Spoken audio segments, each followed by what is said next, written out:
আসসালামু আলাইকুম রহমতুল্লাহি অবরকাত।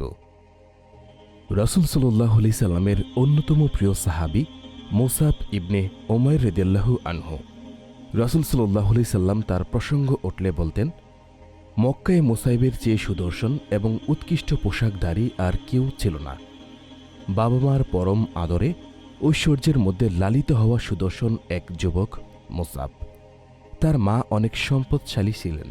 তখনকার সময় মক্কার যত রকমের চমৎকার পোশাক ছিল সবই তিনি ব্যবহার করতেন।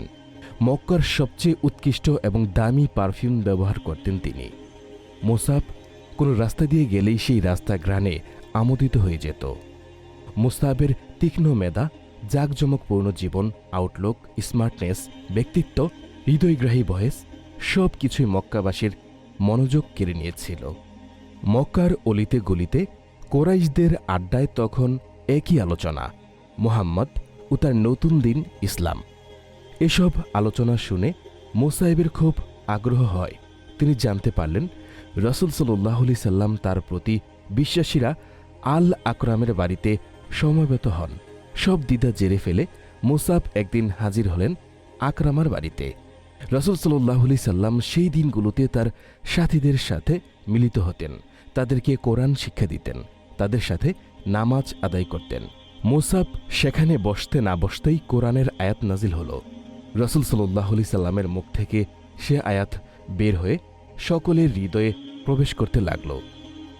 আর তখনই সেই বরকতময় সন্ধ্যায় মুসাবও হয়ে গেলেন বিশ্বাসী অন্তরের অধিকারী একজন মুসলিম। রাসূল সাল্লাল্লাহু আলাইহি সাল্লাম তার একটি হাত বাড়িয়ে দিলেন মুসাবের বুকের উপর। দারুণ এক প্রশান্তিতে বিভোর হয়ে পড়লেন মুসাব।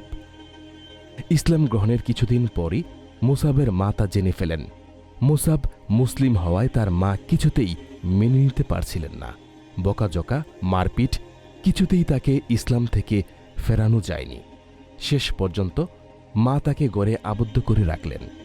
একদিন তিনি মায়ের চোখের আড়াল হয়ে গড় থেকে বেরিয়ে আসেন।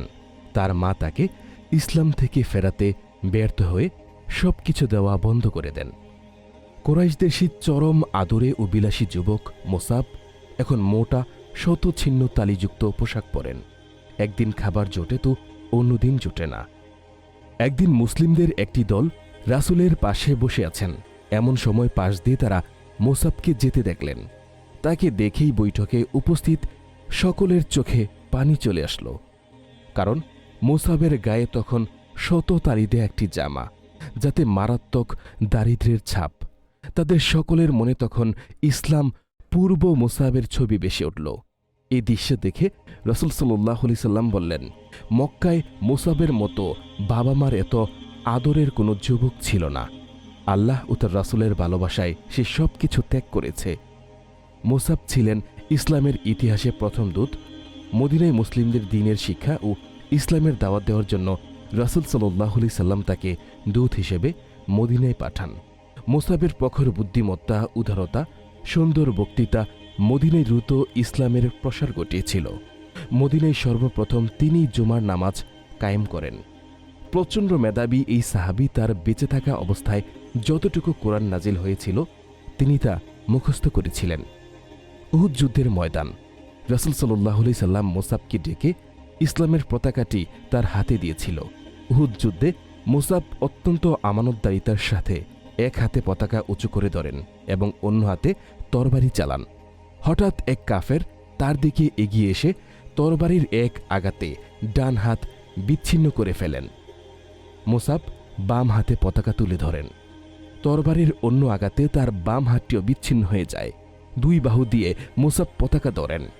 তারপর তাকে বর্ষা নিক্ষেপ করা হয়। পতাকা সহ তিনি মাটিতে ঢলে পড়েন। উহুদ যুদ্ধে শহীদ হয়ে যান মুসাব রাদিয়াল্লাহু আনহু। যুদ্ধ শেষে মুসাবের লাশটি খুঁজে পাওয়া গেল রক্ত ও ধুলোবালিতে একাকার। তাকে কাফন দেওয়ার জন্য পাওয়া গেল শুধু এক টুকরো চাদর। তা দিয়ে মাথা ডাকলে পা, আর পা ডাকলে মাথা ডাকছিল না। পরে রাসূল সাল্লাল্লাহু আলাইহি সাল্লাম বললেন, চাদর দিয়ে মাথার দিক দিয়ে যতটুকু ডাকা যায় ডেকে দিতে, আর বাকি পায়ের দিকে ঘাস দিয়ে দিতে। রাসূল সাল্লাল্লাহু আলাইহি সাল্লাম মুসাবের লাশের দিকে তাকিয়ে কেঁদে ফেললেন এবং কাফনের চাদরটির দিকে তাকিয়ে বললেন, আমি তোমাকে মক্কায় দেখেছি, সেখানে তোমার চেয়ে কোমল চাদর এবং সুন্দর জুলফি আর কারো ছিল না। আজ তুমি এখানে এই চাদরে দুলিমলিন অবস্থায় পড়িয়াছ।